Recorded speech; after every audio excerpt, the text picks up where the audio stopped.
Hey 3DMJers, this is Andrea Valdez, and you're listening to the 3D Muscle Journey podcast. Today, you'll be hearing our three head bodybuilding coaches, Alberto Nunez, Brad Loomis, and Jeff Alberts, talk about all things weight training for hypertrophy. The guys will discuss exactly how their training protocols and techniques have changed over the past year or two, why they've made these updates, and what has proved to be the most successful for them and their athletes as of late. Throughout this podcast, you'll hear about periodizing specific exercises versus the entire training program, exactly what they ask their athletes during a Skype call, how and when they prescribe blood flow restriction training, the difference between reps in reserve and RPE, the comeback of block training since the pandemic started, how the coaches handle performance decreases, and they'll end with a longer discussion about Myo-reps, like how we use them, when we use them, and how they can be used to teach athletes how to appropriately gauge their effort, and so on and so forth. This one is jam-packed with real-world actionable info, and we highly recommend sticking around to the end. As always, if you have any feedback or comments on this episode, go to 3dmusclejourney.com and let us know, or to our YouTube channel at youtube.com/team3dmj and leave it under podcast number 163. So let's go ahead and get into it. Here are our coaches' latest training techniques with Jeff Alberts, Brad Loomis, and Alberto Nunez.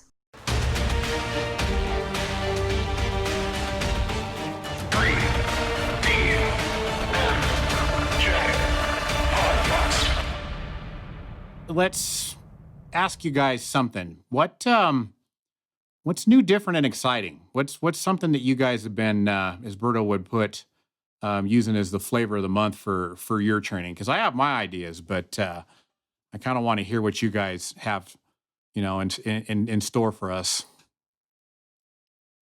Rack pulls, lots of rack pulls, heavy rack pulls. We started 5 inches, and then we shortened the ROM up, and we make sure there's a lot of girls in the room as we do them, and mess up the bars because that looks. It makes you look strong. Big chains around your neck too, right? The whole shebang, man. Yeah. We're working for bone density. That's what that is. So bone density training. That's what I got. No, I'm actually curious. What have you guys been playing with of late? Is often our regular meetings. That's how they go. It's like someone pops off with something. We're supposed to be taking care of some sort of business, and then we just go on to some training tangent in regards to, I think, quite often like solutions to issues that we all kind of have had or are currently having. So, yeah, what are you guys doing? Let me know. Because the rack pulls aren't working no more. Well, Jeff, you look like you had something to say. I think I'm kind of the opposite. I don't have people using chains. I like to go with more of a simple approach. And as of late, actually, a few Skypes, people have actually been kind of pleasantly surprised how simplistic the approach is. So I like to keep things fairly simple, fairly basic, because the less moving parts, especially if you got someone who's a little less green, it's just easier to kind of identify, what's working, what isn't working. So just trying to keep approach and strategy, fairly straightforward, and kind of not making too many, moving parts at once where it can get really confusing to some people. Yeah, and you kind of hit the nail on the head there, Jeff, with kind of what's my big focus is I think you used the word pleasant, but the word I was kind of looking for was enjoyable, because enjoyment is such a big part of good quality training, in my opinion. So often I've said, and told people that you can have the perfect program with all your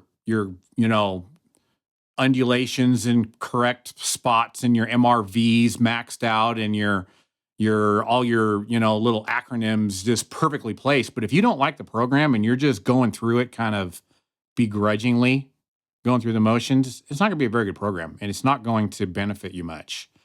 And so with me, what I've been really focusing on, all the while keeping our important boxes in place, right? Like all the stuff we've got in the muscle and strength training pyramids, having our proper amount of volume, so many sets a week with so many times, frequency, et cetera, keeping all those boxes in place, but just doing what I can to make people's training just like they're eager to get at it. They cannot wait to get in the gym.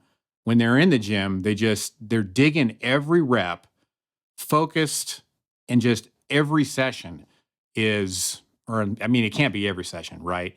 But the majority of the sessions that they're doing, just really high quality, really enjoyable, really high motivated, focused training.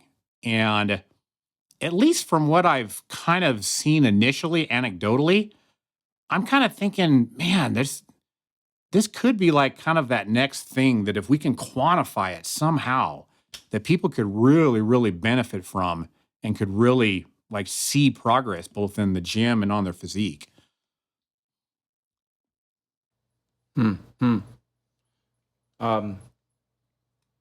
So what have you been doing to kind of, I guess, what are some examples of you, I guess, making, because training can be a little draggy. I'll be the first to admit, like prior to the lockdown, there was points where, I was like, man, here we go. Obviously now it's all like fantastic because basically, what have you been doing that has helped your athletes in regards to that? That's actually an excellent question. So I've been doing a few things, but one of the things that I've been doing with my more experienced athletes. So these athletes they're kind of like you guys in a way. Like you guys both of you have a big repertoire of different exercises that you're really good at. You know what I mean? Like Jeff, you can just about throw any row or pull down at him, and he's good at it. He's if he's not already good at it, he's gonna be good at it by the second set. You know what I mean? So these people, I've been kind of running periodizations more so for exercises that they're good at. So like, for example, like Jeff, if I was going to do a kind of a periodization of a couple different blocks, I might have him do, pendlay rows, mag grip pull downs, and straight arm pull downs on one block. And then the next block, 3 totally different back exercises, all ones that he's good at already. So we can cut down on that kind of like neurologic adaptation phase where, you're really not benefiting from it much, except for you're getting good at it, But then the next block, while keeping all of our variables the same as far as volume and frequency and, the weekly periodization, et cetera, we're just changing those exercises to 3 different exercises that he's already good at, And so kind of making undulating blocks, not undulating, sorry, scratch that, periodizing blocks of training through exercises as opposed to the other variables that we're kind of talking about. That's one of my ones that I've been doing with my really, really savvy athletes. And people just dig it because by the time they're kind of sick of doing straight arm pull downs, or say they might be getting a little bit of like a little nagging little elbow ache from doing, some underhand grip pull down with a narrow, kind of grip or something like that. We change it to something else. And then we start kind of progressing in that. And it's more like true progression because they're already good at that. Or at least if they're not good at it, they are by the second set, when they go to that particular exercise. So yeah, that's kind of one of those things that I've been playing with. And it seems like people are really getting after it in the gym. So maybe it's one of those things that we probably should have brought up in one of our meetings, one of our R&D meetings before I just up and started programming that for people, But yeah, that's just kind of something. And I mean, what do you guys think about that? And does that prompt any things that you guys are doing? Jeffrey. What are my thoughts on that, Brad? I think that throw them at me. I better be good at those exercises after training for as long as I have. There'd be something wrong if I don't know how to do a row after 34 years. But I mean, I can see that being a good concept because obviously you're taking advantage of the experience level and you're milking the progress by doing that. Some of the things that I've been doing, like I said, I've been keeping things simple, but when I'm working with someone kind of new, like my Skype sessions lately have been lasting upwards of 2 hours. because I've been really taking extra time and diving into specific people's context.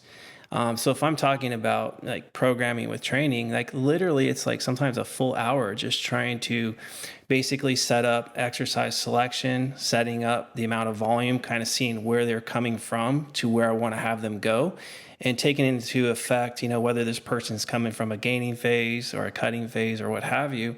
So in a sense, what I'm trying to do is think about the supply and demand. How can I make this person's training performance elevate and make sure that I'm able to have this person recover and it's well fueled and all that. So in a sense, it's kind of like very nuanced and it's really custom to certain individuals. But again, going back to what I said earlier in the beginning of the podcast, I try to keep things fairly straightforward and simple and easy to manage. So like setting up, the first block of training, I'm not going to, let's say, undulate volume or taper the volume up as far as the number of sets. I'm going to keep it static.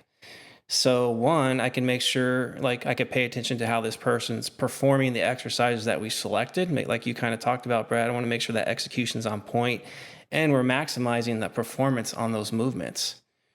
So if things are kind of like you have a lot of moving parts, a lot of sets, and they're kind of going up and down, it's hard to kind of get a good read on, how this person's performing and recovering because there's just so many moving parts. But if we're like, let's say starting out with, specific movements that we've set up based on how practical the rep range is for a particular exercise, and basically where I'm going to set those reps in reserve at based on that exercise. So obviously, if let's say I'm doing a lateral and we're working 12 to 20 reps, it's going to be a little more intense. I want them to go closer to failure to make sure that they're going to be effective of reps.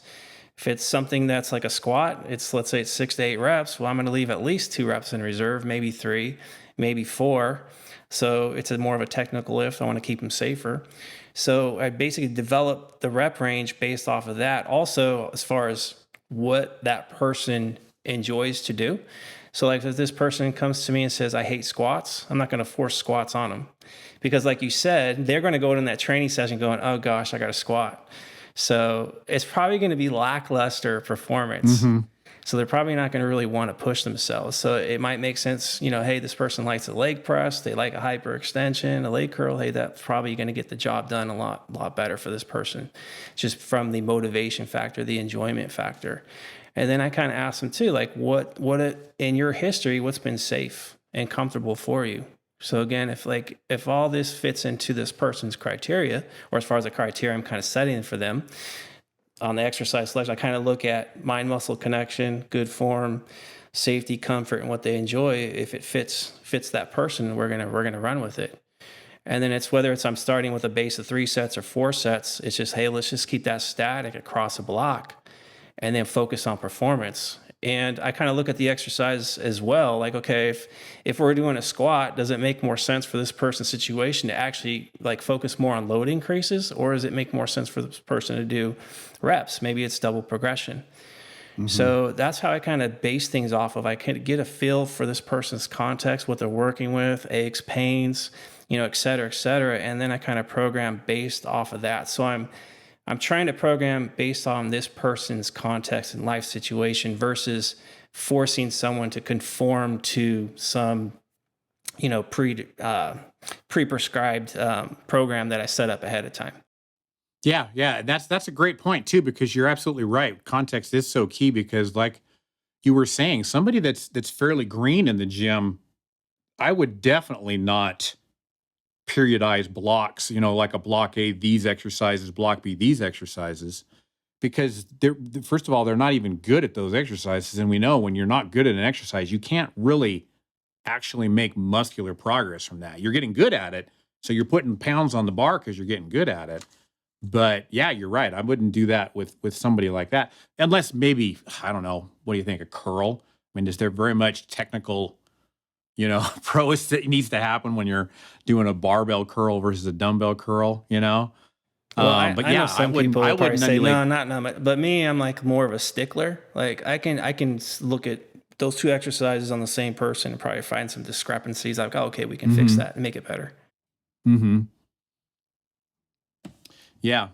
Berto, what is our discussion here prompt into your mind? I'm not going to get away with just the rack pulls, I guess. I've been on a kick with those because we got some brand new bars at the gym. The two Rogue bars, which like imagine when it comes to the free weight, because it's very machine focused, which is great for bodybuilders. Like not a bad thing necessarily, but yeah, like the rack pullers, they bent our one of our new bars. So, yeah. But outside of that, I think, and this one's kind of a shorter one. It's just blood flow restriction training because I think prior to the shutdown, right? You know, it was one of those things where folks were just they saw it as a gimmick rather than its utility. And then it's like, okay, so like now all you have to lift with is your vacuum, right? So okay, let's the Hoover, right? Hoovers are pretty dense. The Hoover vacuum, yeah, got especially metal if you on those haven't things. They're pretty if you heavy. haven't cleaned them out, yeah, especially they really like they're decent, but with blood flow restriction, they're even better. So yeah, it's people saw it. They're like, oh, okay, so like limited on equipment, like there you have it. I don't want to do sets of like 40 to 50. I can maybe cut it down to like 20s, late teens. That's way more reasonable, more along the lines of the sort of weight training that I enjoyed. So I think it just changed like across the board how blood flow restriction training was looked at. And it normalized it a bit. So, you know, it's like we've been telling people for years, it's like it's not a gimmick. It's useful. Shoot, like if something hurts, right? If you're in the middle of your contest prep and you're pretty like fragile and you feel exposed on certain movements, it's like you can just do some of that. So a powerlifter with their isolation work, maybe towards the end of a training block as things get heavier. There's just so many uses for it. You remember a few years back when I had that severe tendonitis in my forearm, and you're like, Jeff, BFR, and I'm like, and I was kind of like, because I was like, you know, that's not fun to me. I don't want to do that. I want to lift heavy. So you're just like, no, do it, try it. So lo and behold, after about a month or so of doing it and kind of making a couple other modifications, that forearm tendonitis is gone now.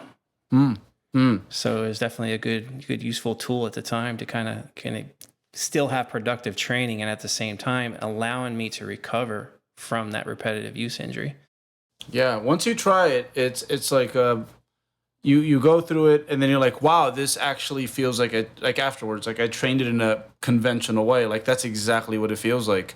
I think the guy that made Katsu popular, I don't remember the fella's name, but he's out in Japan.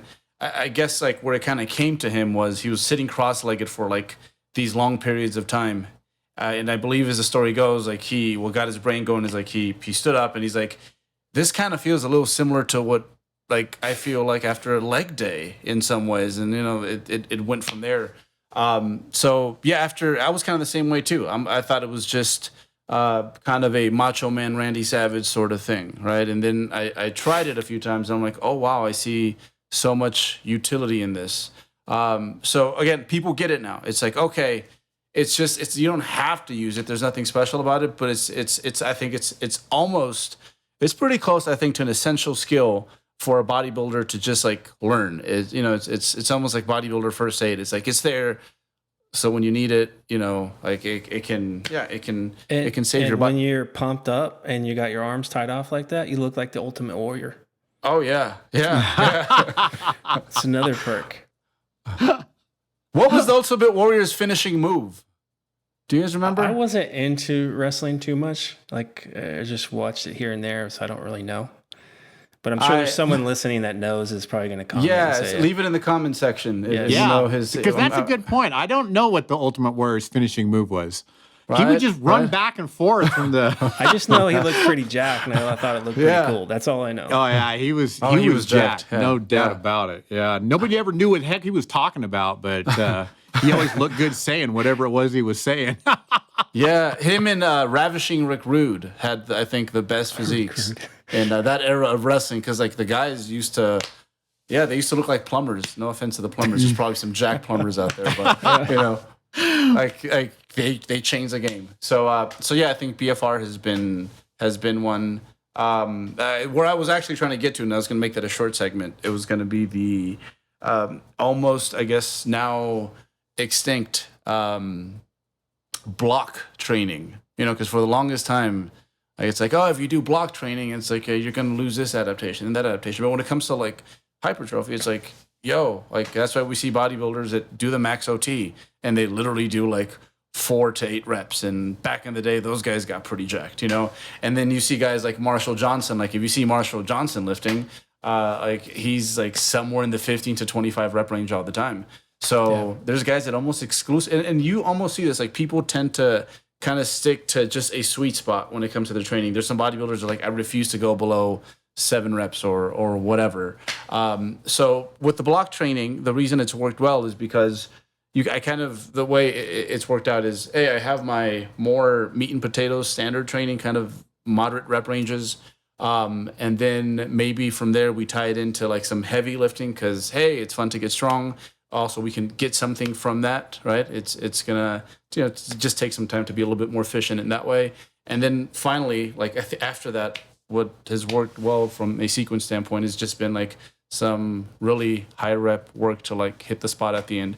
And it's enough changes between blocks where people are like, oh, I look forward to like that burned, and it was just different. And I'm glad that look, I'm not doing heavy triples on the squat anymore for the next like 4-6 weeks or whatever. It's kind of a physical and mental break because obviously when you're pounding in low rep ranges, your joints are getting a lot of wear and tear there, and then mentally that gets taxing.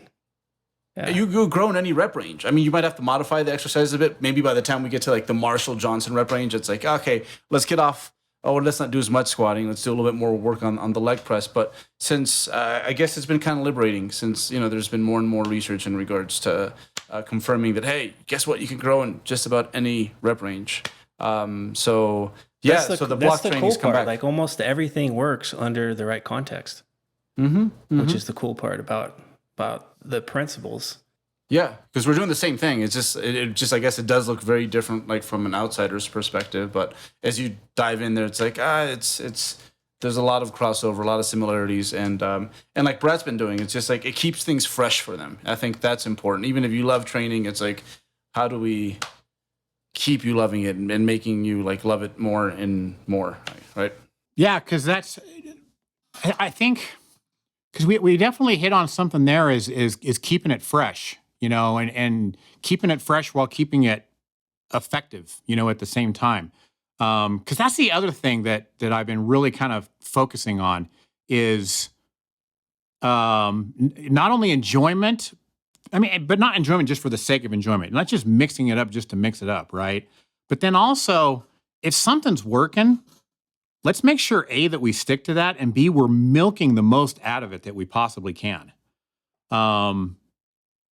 So many times people will I don't know, they kind of they mistakenly equate volume for quality, and one of the things that is so impressive about Jeff, and I wrote this in a blog that I wrote a while back. In fact, that was the one, Jeff, that you gave me the little shout out that said, oh, check out Brad's blog. And I'm like, oh yeah, look at this elite bodybuilder. I like my stuff.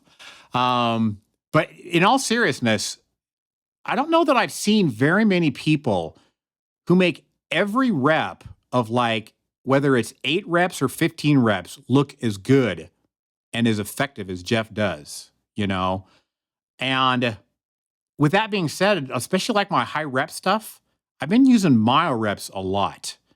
It's kind of like, I want almost all your reps to look like Jeff's. And in order to do that, we got to get those first 10 or 12 light ones kind of out of the way. Let's get those out of the way on that primary exhaustion set. And then every rep and every set after that, I want you putting like maximum effort into it and just quality repetitions where you're using the muscle to actually move that weight.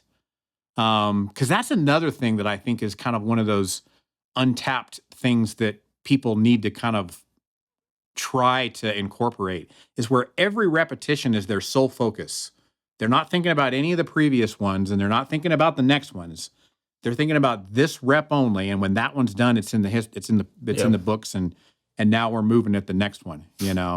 I think it's a skill set. I think it's definitely a different skill set to maintain your poise, your posture, control, all that when the set gets harder as it goes. Because you'll see a lot of people, like once it starts to get harder, you see anxiety start to build in them. And then if you pay attention, to other body parts, like if let's say you're doing a bench press, like if you pay attention to not their arms or like, hey, their scapulas, on the pad or things like, but if you pay attention to their feet or their hips or their torso, and you start to see a lot of posturing and leveraging there, or just like shaking, trembling, or what have you, that means they're not under control.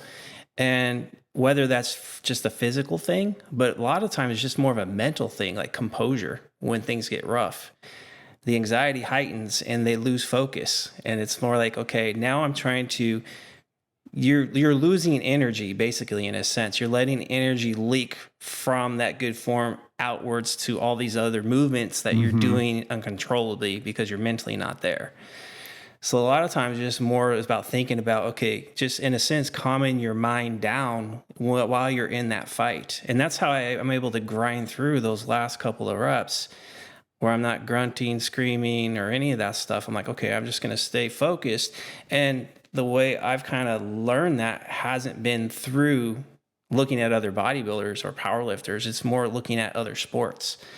Like when I mentioned like Roger Federer, Pete Sampras, like these guys, like when I watch them hit their ground strokes or I'm watching them do a serve, they're hitting that ball freaking hella hard with hella velocity, but look at the control they're doing it in. Like when they're hitting, let's say, a ground stroke, watch their hips turn. Like all that power is going from those hips into the racket. So that's what I'm trying to do when I'm doing my movements, whether it's a leg press or it's even just a simple curl where people think like, oh, it's just a curl. There's not much technique involved there. Well, yeah, there can be. If you're thinking of it from a technical standpoint, like someone like a Roger Federer, you could even look at baseball pitchers. They throw 100 miles per hour. They're not wild. Like you see wild pitchers, their control's all over the place. But you see someone throwing 100 miles an hour down the pipe with such precision. That's a lot of power. So that's kind of how I ensure I get rep 1 to look the same as rep 10. Is just basically kind of thinking from that perspective and that mindset. Yeah, and one of the things too that I kind of learned from watching your lifting, Jeff, is what I kind of call the difference between reps in reserve and RPE. Like with reps in reserve, I have no idea what your reps in reserve are. I don't have a crystal ball, and I can't tell how many more reps you got, but I can watch the speed of your lift on every rep, and it never fails. It's kind of like Jeff's reps slowed down a little bit on that one. They all look the same speed until that one, and it kind of slowed down. And usually when like if you really pay attention and when you're lifting, that first one, it slows down, that's an RPE 8.5. Because most of the time you've got one. Yeah. Sometimes you have two. Yeah. It's very it just depends on what it is. I really kind of just dig for that last one where it's just barely squeaking up. Yeah. So I know, like, because in the past, like this is before the internet days, like when I used to work at the auto plant, I was the jack guy at the auto plant, right? So everybody asked me questions all the time. And when they say, hey, what do you do, bro? What do you do? I'm like, okay, this is how I train. I train 3 days a week, do 2 sets and exercise. They're like, that's it? And now in my mind, I'm like, okay. I always invite people, come train. Come because they tell me what they're doing. And it's always like, oh yeah, I do train 6 days a week, 5 days a week. I'm doing 4 sets, 5 sets. And they're like, there's no way you can get that development like that. I'm like, okay, come to the gym. So sure as shit, I put them through the type of intensity that I'm talking about. Like, hey, from rep 1 to rep 10, you're going to put forth, like you said, Brad, like RP 9 effort. They're fucking gassed. They're just like, oh my God, they couldn't even hang. So that's how I know, like when I see people's programming when I see them doing, let's say 6 days a week, and let's say they're like new or let's say maybe intermediate and they're just doing a ton of volume. I'm like, okay, half of that, I'm pretty confident is pretty marshmallow fluffy. Like I can probably cook marshmallows with that. So to me, it's like, okay, there's nothing wrong with experimenting, right? Hey, if you're doing that many sets, that much volume, if you've never dabbled with lower volume, higher intensity, then you truly don't know if you can get the same results with less by just being more efficient, like just being more intent. And I think there's a lot of fear out there that, okay, if I drop volume down, I'm not going to progress. I'm not going to be as optimal, because the environment that we're in the last 3, 4, 5 years has been volume driven. So I think a lot of people have a little insecurity and fear about cutting work down. But in a sense, it might be the same. Like you might get the same results, but if you do, it's like, okay, now you don't have to be in the gym for 2 hours. You just cut your gym time down in half. And you might not even need to be in the gym 6 days. You might just need to be in the gym 4 days, because you probably would need to have more recovery days if you're going to have more efficiency through the intention of intensity. So you're going to need that recovery time. So again, there's no right or wrong, but it's more about, I think people need just to let go of some of the fear they have about a little bit of trial and error and experiment. And that can be the opposite too, because it could be the flip side. Someone's training 3 days a week and it's fluffy marshmallow stuff. Well, if this person's mentality just can't go that extra gear like we're talking about, then maybe they need to train 5 or 6 days a week with more marshmallow sets, so they can actually have some effective sets and reps in there, even if, let's say, a quarter of it is really kind of a non-productive. Anyways, I need a drink. That's all good stuff though, because you're absolutely right. I mean, most people that are doing 150, say, sets per week, I can guarantee that a third of those really are not doing much. And like you said, if you just cleaned up the other 66% and made it the effort that you're talking about, what's the worst they're going to be off? Yeah. They're not going to be spending as much time in the gym, Well, I can do 3 hard sets, like you said, Brad, where it's like 8.5, 9, and it wipes me out. Like it does. So if I go from, let's say, 3 sets to now 4 sets in that manner, oh my gosh, I cannot recover from it. And I think most people's kind of same deal. If your intention is that high, like if you just add a set, I mean, that's a lot of increase in volume. So the question is, okay, if I can't do that same intention, okay, then that 4th set is going to be less fluffy. Or less hard, it's more fluffy. Then the question is, how effective really is it? Mm-hmm. And we can go back and forth all day on these nuances. What's more optimal? 3x10 at such and such RPE, or 4x10 at such and such. Like you can go back and forth all day on these little nuances. And most people, you can probably ask all the experts out there, and they're gonna go, can't quantify it. Really quick favor, guys. If you enjoy these shows and have been a listener for quite some time, we would really, really, really appreciate it if you could take the time to give us a review on iTunes, Stitcher, or whatever your preferred podcast app may be.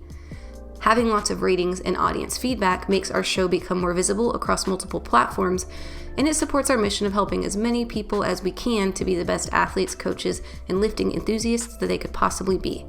So if you're not driving and wouldn't be dangerous, pause this thing right now and give us an honest review over on your podcast app, and we would love you even more than we already do. Thanks for taking the time, and we hope you enjoy the show. One of the things that I loved about when Eric came out with Eric, Andrea, etc., came out with the second edition of the pyramids is when we started quantifying volume as sets, because I never really thought about a 2-rep set being very effective, for hypertrophy, until I see like Berto, and he does a 2-rep set to an RPE 9. You know what I mean? And I'm like, wow, the first one was slower than he normally lifts. And then that second one was even slower yet, and that effort that's just being put into those 2-rep sets, heck, I mean, are just probably as good a quality as some people's 8-10. Not all sets are created equal. Like someone asked me like one time, here's a good example, like maybe to help some people's perspectives. Like I remember I posted one workout I did, I think it was 3 sets of leg press, it might have been, something like that. 3 sets of leg press. And usually I leave 3 in the tank. on that because it's just like if I go in, it's heavy and I don't want to push it too far on that one. And then I think it was hyperextensions, so glute and hamstrings, and then leg curls. And then a question I got was, why are you doing more volume for your hamstrings? I'm like, 3 sets of 650-pound leg presses is a lot different than 90-pound leg curls and 100-pound hyperextensions, like the demand of that. So for me, personally, I don't need to do, like, let's say 3 sets of leg press and then tack on another 3 sets of hack squat or something like that. Because after 3 sets of leg press, my legs are pretty much done. So that's kind of just looking at it different perspectives. Like people are just kind of looking at just, oh, how come the sets aren't equal? You're not equating the quads to the hamstrings because you have to look at perspective that, not all sets are created equal for whatever reason. And I'm waiting for Berto to talk because I know he always has perspectives that I always learn from. And a lot of the things I'm talking, I get from him. So I'm going to let him talk so I can drink. No, as you were speaking, like it's a lot of, and it's funny because I go back and I go on the 3D Muscle Journey channel, like to when I think it was swapped from the original to the new one, or right around that area. And like even with yourself, Jeff, like you could see a difference in your lifting, you know? And you weren't broing it out by any means, but there's still a difference in regards to, what they say about like a lot of sports, and it makes sense in regards to like technique. It's like that might be a 2-decade process, and I think. So, think of a little soccer player, started at 6 years old. Now he's 26, and he's like king of the world in soccer, right? It's like it took that long to hone that. And I think sometimes when we talk about something like bodybuilding, where, the goal is to basically make everything look the same and really standardize things, I think the technical aspect is really underappreciated. Like there's just so much. Like back then, I'm like, that's a really clean lifter, or maybe I can appreciate it then because I was, sideburns and all that, right? We're at that time in our life. But now I can look at that. I'm like, oh, that's a polished guy, and how much like tighter you've even made the situation. It's like, oh, wow, even with something as simple as a curl, there's just so much. Again, like some people won't get it, but it's like, hey, talk to me in 15, 20 years and you'll get it. Because like I'm still learning like all the time, and there's little things that I do in regards to my technique that just completely just change like how much I'm getting out of it. Just makes every rep that much more lethal, so to speak. So kind of back on like what we were discussing in regards to like approaches and how do I get an athlete to kind of sign off on that a bit more. Sometimes I'll give them something along the lines of what is like the least amount of volume that that's recommended for most. So let's just say 10, because 10 is I think the number that pops into most people's heads. It's like, all right, guess what? We're gonna do 10 sets per body part. That's all you're allowed to do, and I'm not jacking up the volume. And what we do within those 10 sets just needs to get better and better. And it's amazing how when you tell them, no, I'm holding your volume like hostage, you're not getting that back. Yeah. And we start to change the way we do things. Like every video they turn in is like, it's not good enough. It's not good enough. You need to do this. Obviously not in that tone, but like we're trying to become as efficient as possible. And all of a sudden they're like, oh, wow, like the 10 sets that I have per body part now feels so different than when I first started and, was moping about it. And like now it's like I'm barely hanging on sometimes, Yeah. So it's the intentionality. So you're improving technique and form. One, you're going to ensure that they're working that muscle properly. Like it's doing the majority of the work. No momentum, no leveraging. So again, from rep 1 to rep 10, it's like you're getting everything out of that muscle. And if it's only 3 sets, then this person is going to be like, okay, I have 3 sets to make it happen. Like if someone put a gun to your head and said, okay, I want you to get the most muscle today. What are you going to do? They're going to get after it. And so all of a sudden they, their old reps in reserve that they thought was 4 now is a true 1. So now there's 3 more good reps they added on there without even tacking on a bunch of marshmallow sets. Yeah. So there's no more tippy toeing like on the curls to like kind of bro spot yourself up. the hips not breaking anymore. It's like everything else is still in silent. It's just getting more and more pristine, and it's crazy the difference that it makes. Like I'll take people at my gym and I'll be like, all right, let's do an actual set of hack squats, and like after one set they're like, and we lower weight too, and there goes another thing that they're like, oh, but you're taking away my weight, and I'm like, we're gonna do it right, and just legitimately in like 2-3 sets are like, okay, yeah, I can see why you do one squat pattern a day. That's it. Yep. And this is exactly what I'm talking about when I'm talking about quality, and why my emphasis is so much on the quality of training, right now, and why I think that's the next kind of thing. If we can somehow, like, I don't even know how. Eric would probably know how because he's the scientist. But if we could somehow get evidence on the quality leading to the effectiveness of training, this is exactly what I'm talking about. But I'm gonna say, okay, we don't have Eric, so I can't use him. But let's look at other sports. Like again, I'm gonna go to other sports. Look at Michael Jordan.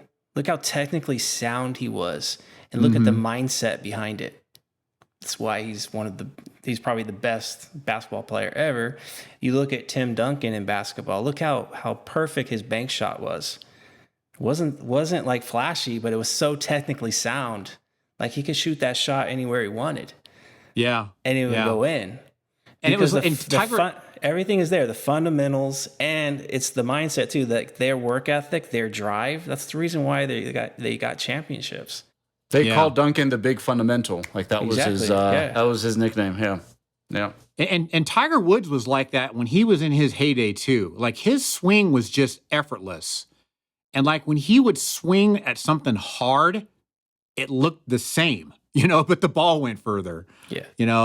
That was kind of the way he was in the heyday too. And that's why that's kind of my focus right now, is just making good quality, motivated training. And I'll tell you what really kind of turned the light bulb on for me was I had a guy that I wanted him to run a deload. And I says, you know what, this deload here, I want you to just focus on one set. And every set that you do, I want you to do one set on every single exercise. And every set that you do, I want you to film it. And I want you to work to where that one set, you do every rep until that repetition on that set is actually slow. And he came back and said, you know what? That was a better week of training doing that one set than like my previous 3 weeks of training when I was doing 3 and 4 and 5 sets. He said it actually felt like it was more productive. And then that little light bulb in my head turned on and I was like, aha.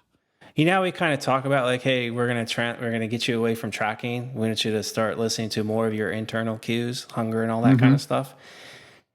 Numbers, in my opinion, with training can really get people from learning more about themselves and how their body works with training, because your numbers focus. I got to hit 10 reps at three reps in reserve. And so during the set, they're trying to think about what is 3 reps in reserve. So sometimes, like if and I don't program this way, but I just know this from experience. Like you remove the numbers and you just say, hey, I want you to do 2 sets of curls, and just aim for anywhere between 8 to 15 reps, and just go until your form breaks down or you fatigue out in a set. Like if you just said, hey, go at it, and said, here, these are exercises you're going to do, 2 sets each. Give them just a broad rep range and say, okay, I want you to just push yourself. Don't get hurt, but push yourself closer to failure. Like I almost guarantee you they're going to perform better than if I said, hey, I want you to do 3 sets by 10 at 3 reps in reserve. Because it takes that thinking process out of the way. And now they're kind of relying more so on instinct. Yeah. And that was exactly what I observed during that deload. When I told that person, I don't care how many reps you do, you use the same load you used last week, but do 1 set and keep every rep the same until it slows down, then you quit. And without the numbers and with him just focusing on the actual repetition, each and every individual one, he said that was the most effective training that he had had in weeks. And that was what kind of got the whole thought press started on me with all this quality training and effective, repetitions and focus and, and kind of things like that. Who would have thought that a deload would be more effective than previous weeks where they were doing 3 times the sets, Sometimes we can put too many I don't want to say rules, but guidelines and rules in place that almost you become kind of a prisoner to a spreadsheet, and you kind of get handcuffed by it. So that's why I think, eventually at some point, like, our athletes need to get really good at learning how to auto-regulate. Like right now, like I had Eric program those couple of blocks of training, but I've already kind of deviated from it because it just wasn't jiving with my context anymore. So I've kind of had to make these adjustments. It wasn't like from one day to the next, oh, I got to change this all up. Like all these variables now changed on a dime. It was more like, okay, shit happened. Like the weather changed here in California. Got these heat waves coming in. So trying to do 20 to 25 rep sets that he was having me doing, I'm like, it's 100 degrees or more in my garage. That's killing me. So I got to toss that out. And it just from there, it kind of just snowballed into some other adjustments that I've had to make, which has kind of put me in a place now where I'm like, okay, now I'm doing 2 sets this week on my exercise because I'm recovering better from it. So lower the volume down, intensity's up just a notch to make sure I'm covering my bases. And then we'll see what next week brings. We'll see where I'm at as far as recovery, how I'm feeling. It's also too, just like the air quality here was really bad from the smoke. So just training in my gym, I can actually feel the effects of that. Like strength was still good, but it was more like the endurance. Like I was just feeling like I couldn't breathe because it's just the smoke. So just like things like little things like that, like you wouldn't really think about in general when you're programming people or making adjustments. But even these types of things can make you do some different things with people's training. I was thinking of so like the 2 things that I've contributed, the BFR and then the block training. They both actually have come from the same thing, which is the hardship of being locked down. And it's crazy. Like whenever you have something thrown at you that maybe you weren't expecting, you're not exactly excited to deal with. It's like, hey, on the other end, you're going to be smarter because of it. And with the lockdown, obviously, so the BFR thing, it's like, okay, I kind of want to do this sometimes now, even now that I'm in the gym. With the block training, it's like, yo, coach, like that high rep stuff actually felt good, and now I feel fresh and ready, and I want to go heavy. And this was sometimes coming from my athletes that didn't necessarily enjoy the heavier work. It's like I want to do some 5s, So the other thing that kind of came from that has been, instead of deloads, just taking a string of days off. It's like, let's hey, you want to do 5 days? And it's like, you already took 5 days because you had no choice, and we were waiting for your equipment to get there. You took 2 weeks, and look, you're okay now, right? So that kind of made people realize that, oh, okay, like it didn't really matter in the grand scheme. I actually felt kind of good afterwards. I got to do some other things, and I was excited to get back to this. So sometimes instead of deloads, it's like, hey, would you like to take just a few days off? And a lot more people have been signing off. That's just really a deload in itself. It's a deload. It's just like full on deload. I did that last week. I took 5 days away from the gym. I only trained twice. For some people, it meshes better. For some people, it's like they go in there and it's like, oh, I'm going to do a deloaded workout. I'd just rather not be here. Maybe get on the treadmill, get on the bike at home a little bit, and then just go do other stuff. It's like, hey, we're going to have an extended weekend or something. So that's been a new I want to useful hear thing. You cure people that will say, oh gosh, I can't take a full week off of training. If I'm going to do that, I'm gonna regress. So cure us a little bit, Bert, on that. No, actually, on this is another podcast that people should hear on the Iron Culture podcast. Actually, the one where they had Bearcat on. They were talking about basically just athletes that took small breaks versus athletes that just kept training. They, for the most part, kind of end up at this same place, more or less. So the science itself is it doesn't really matter too much, and in practice. And dealing with people is like, I've seen the exact same thing. And not only that, but it's people come back and they're excited and they're like, all right, yeah, that was a full week. And now I can't wait to get back in there. And boy, that first session back felt great. And like, it's almost like taking a little break off caffeine and you have your first energy drink and you're like, wow, it's kind of working again. Same thing with your little gym high. It's like, okay, it was getting hard there. Took my week off, went to Disneyland with the family, came back. And that felt amazing, and and they look forward to the next one, like if anything. So I remember back in the day, like before internet days, when in my bro days, like that was kind of standard for bros. Hey, we're gonna take a week off of training every 3 months or 6 months or whatever it was. Just no training. Let's give your body a break, give your connective tissue a break, come back recharged. I remember back in the day, I used to train every other day. And it was almost like a mini deload every time. Like every time I go to the gym, because I was only training 3 days a week, I was like, I'm ready to go. And that was, remember in 2013, I remember we were racing to 500, remember 500-pound squat. And I was leading the pack. Damn calf tear. But anyways, I would have won that. I was squatting 2 times a month. That was it. And I was training no more than 2 days in a row. And often it was every other day. And not saying like that's optimal for everybody or what have you, but for me, like trying to get that 500 squat, my strength was just every time I got in the gym, it was elevating. And it was because I was fully charged. Like I had plenty of recovery, well fed, and it was a good environment for me to thrive in. So often I'll take that concept and apply it to, let's say, contest preppers where we're getting a little bit deeper in prep. I'm like, hey, let's not train more than 2 days in a row because, right now you just don't have the recovery ability. Or, hey, let's train every other day because, again, we're kind of tapped out right now. And it's enough recovery to keep their performance elevated. And we all know that we want to do that when we're prepping to maintain that muscle mass.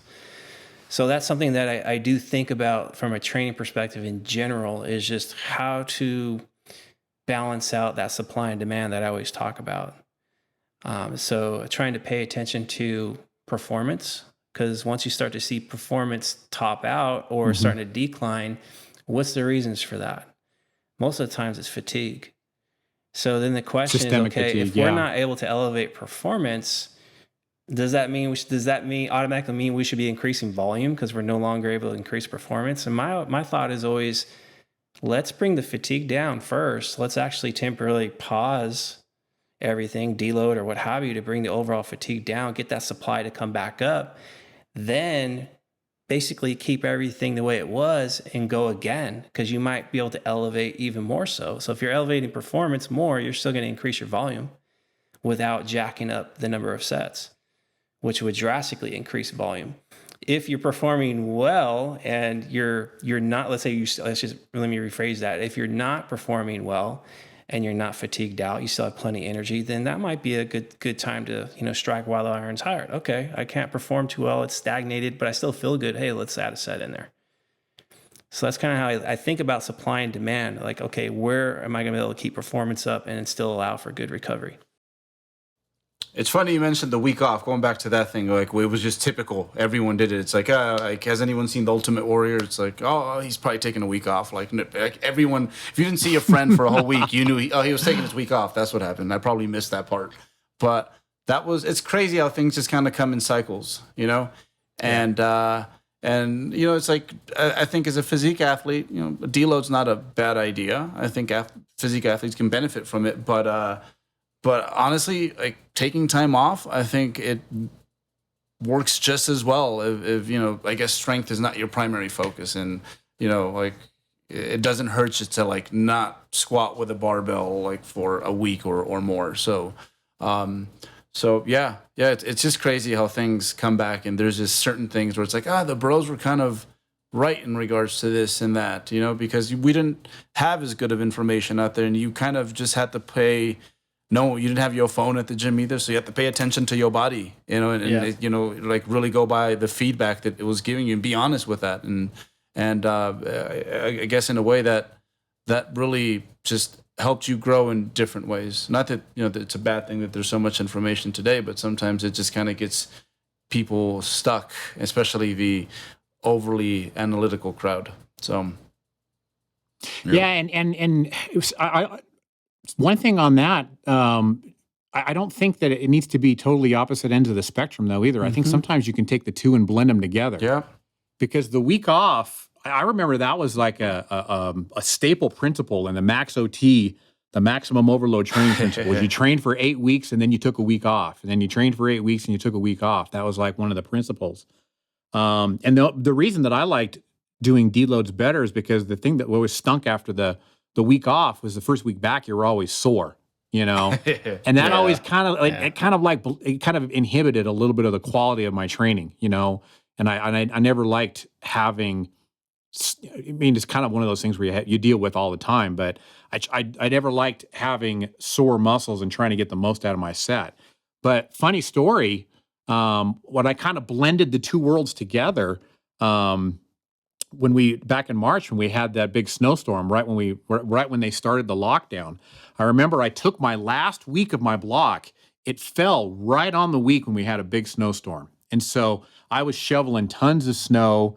They just started the lockdown. They canceled school, and I ended up having to take that last week of training and I stretched it out over I think it was about like 9 or 10 days.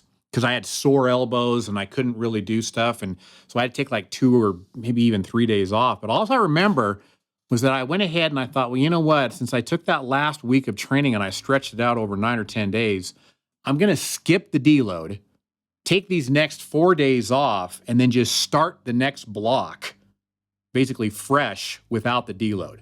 So like that last week being all stretched out was basically kind of a mini deload in a way, right? Because I just kind of slowed down my frequency. And man, that first week back, I was surprised at how good I felt because the sore elbows were gone.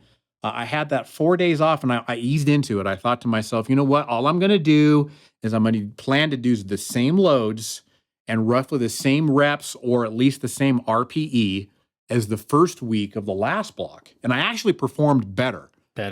When I compared that week there of that block to the first week of the previous block, overall, it started out just my RPEs were lower. You know, the load and the sets and the repetitions I was doing, I was a full, like, and I rate my RPE like I talked about earlier, like with bar speed.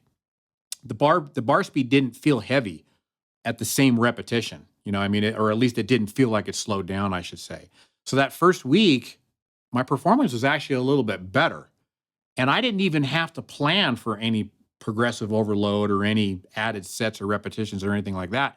My body was just wanting to do that, or at least it felt like it could do that. And I blended those two worlds together. And I've started kind of doing that on my own training here as of late. I'll plan for 3 weeks of training and I'll give myself about like 24 days to get it done, maybe 25. Then I'll just take 4 or 5 days off.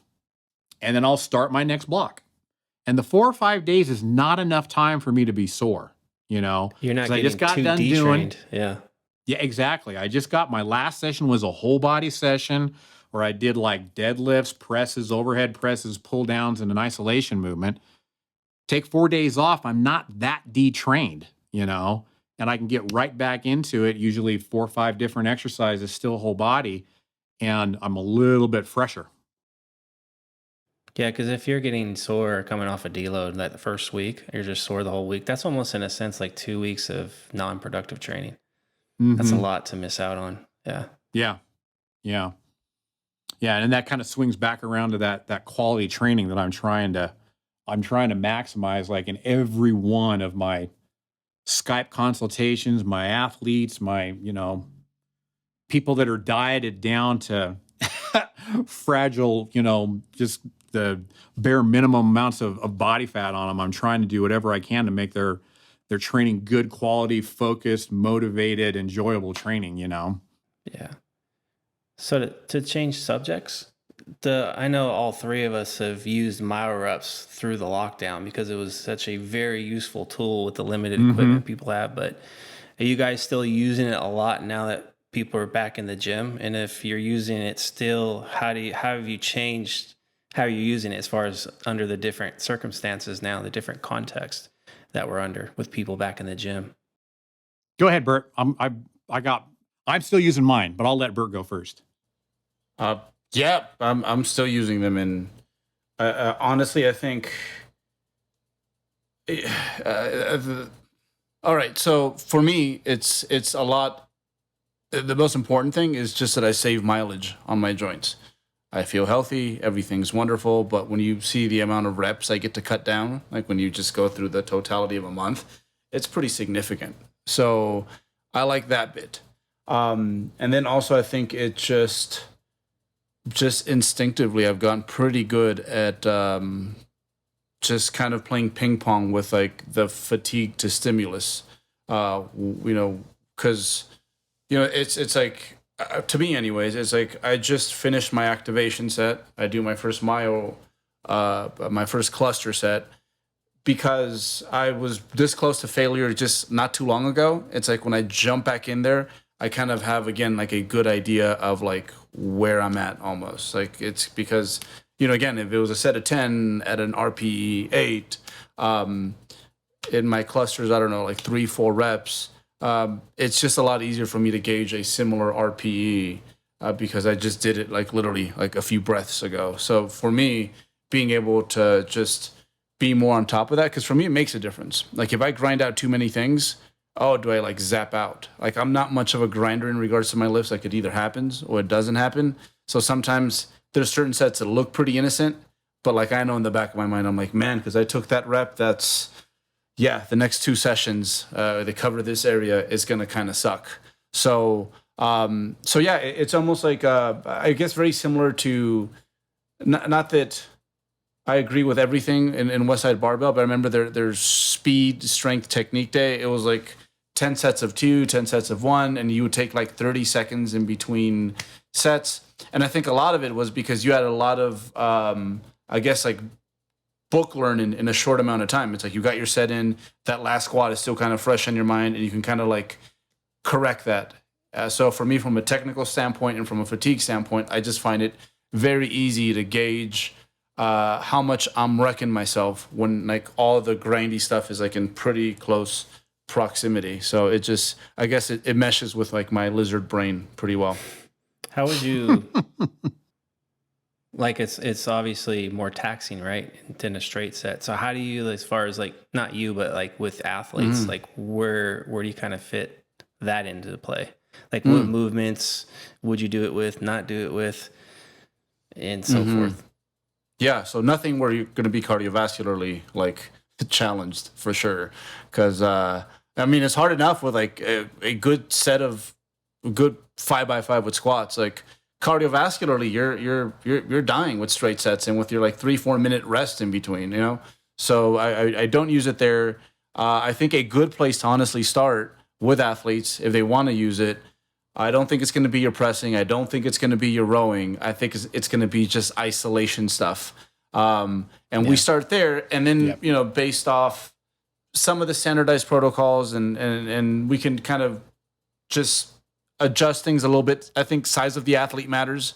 So like a cluster set for a bigger male, let's say a 230-pound male versus a 115-pound female. The 115-pound female, it's probably like, get like 2-3 deep breaths and then get back in there. Whereas like the bigger dude, he might need like 7 full breaths before he actually gets in there. Or else he's going to give you like a 1/10 of the reps of the activation set. So you play around with that a little bit, and then you just try to compare to like what the straight sets were doing, and then what the Myo-reps are doing, and then if you kind of cross that threshold with some people. But I think arms is probably the best way to start, or lateral raises or something like that. Yeah. Cool. Yeah, you pretty much took the words right out of my mouth, Berto. I almost always start it with isolation movements. One of my favorites myself is the straight arm pull down. I love doing just a straight arm pull down with a band only. The reason that I like it and what I want athletes to get out of it is trying to work in that sweet spot, of those hard but quality repetitions, And like the activation set, to me, that's kind of like it's a necessary evil to get you into that spot. You know what I mean? You got to get them first 12 out of the way that may or may not be very good, but then those last 8, or so repetitions, if you're targeting like say something that you can get 20 with, those ones there are usually pretty effective. Well, let's just get rid of the first 12 and then do those 8 on all of your repetitions, or on all of your sets, right?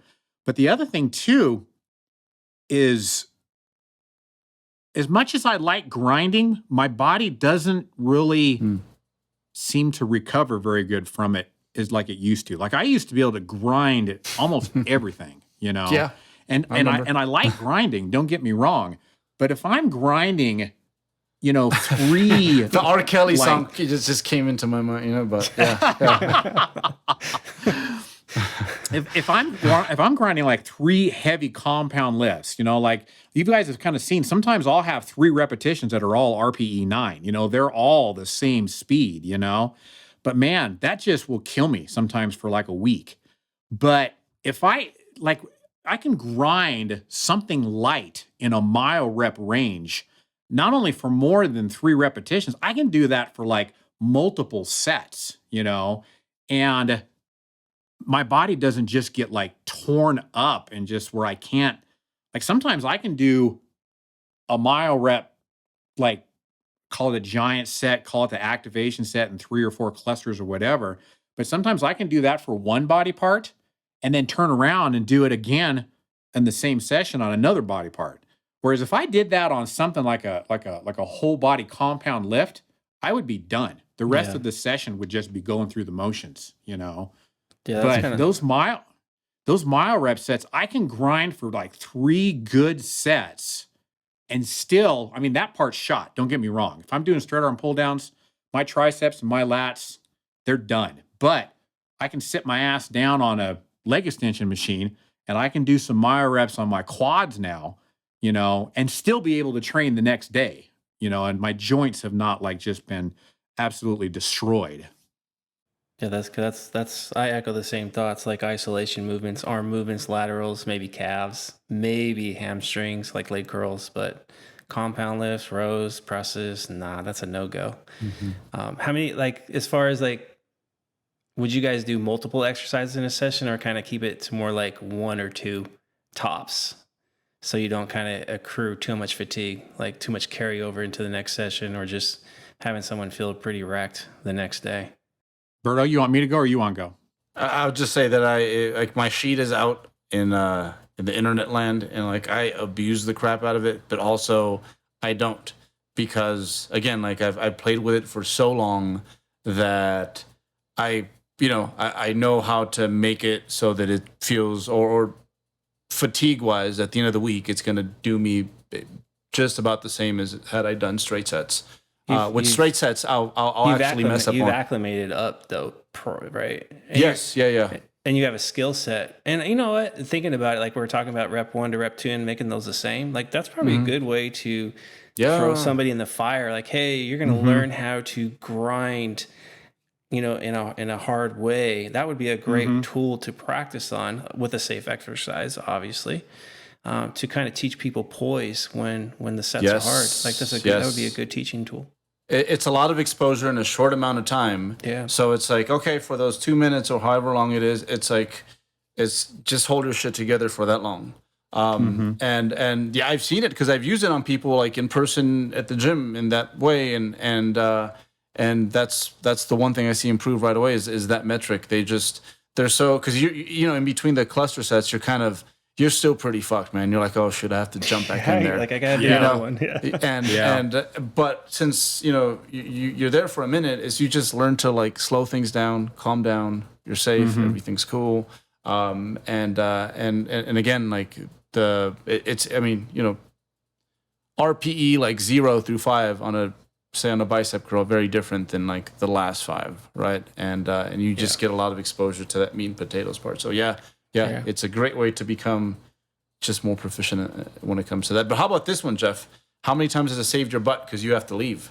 Like something's coming up, right? Before our meetings, I'm like, oh shit, calves. Okay, we're doing my reps here. I don't want to. I don't like the burn, but I don't want to be late to the meeting either. So yeah, it's definitely a time saver. Crunch time, yeah. Whenever I'm doing my Myo-rep sets, because you're right, Jeff, that does help you with poise. Because when I'm doing my Myo-rep sets, I remember vividly my very first RKC certification, Dan John, you know, he was just killing me doing goblet squats, and he was having me hold a goblet squat at the bottom after I just got done doing like, I don't know, 8 or 10 perfect repetitions. And he had his reassuring voice. He's like, I know it's hurting. I know it burns, but just bear with me here for few more seconds. You can do this. Just you're not going to die. You know, I know it hurts. I know you're doing good. You're doing good. Give me 2 more. give me one more second here. You're doing great. Okay, now that's the voice I hear when I'm doing Myo-reps. Did that help you stay composed though? Well, you're more composed, right? It does. Mm-hmm. When you hear that calming voice going, you know what? I know it burns. I've done it. It's okay. The world's not going to end here. You're going to be okay. Give me 2 more seconds. You got this. You hear that reassuring voice, and it does help you keep composed. And you realize, okay, you know what? My arms are not going to fall off here. Everything's going to be okay. I got one story. Hopefully it's kind of funny and we could maybe in the podcast closer to it. But I remember this one, when I was at the auto plant, this one guy was like, "Oh, I want to train with you." So of course I brought him in, and this was like my Dorian Yates, my Mincer day. So it was RP 10 plus because it was static holds and all this crazy stuff. So we were doing seated calf raises, 2 sets. First set, right? I got him on the seated calf raise. And I'm crushing him. I can't remember how many reps we were doing, but he was getting to the end. And I'm like, come on, one more. And he's like, and he gets one. I'm like, one more. And he barely gets it. I'm like, one more. And he's like, he goes, literally, this is his voice. I'm not going to mention names either. This is his voice. He goes, I can't. Yeah. I died. Yeah. I died. It was just like you could tell it's just his composure and his mental was just gone. Like he couldn't take it. So I think that composure, like we were talking about, just plays a huge role. Hopefully the dude's not listening and doesn't get mad at me. This was like over 20 years ago. Well, guys, did we do a good job? Is there anything else that you guys needed to add on little flavors of the month that you've been doing? Alberto, do you want to talk about any rack pull victory no more stories? No more rack pull jokes. I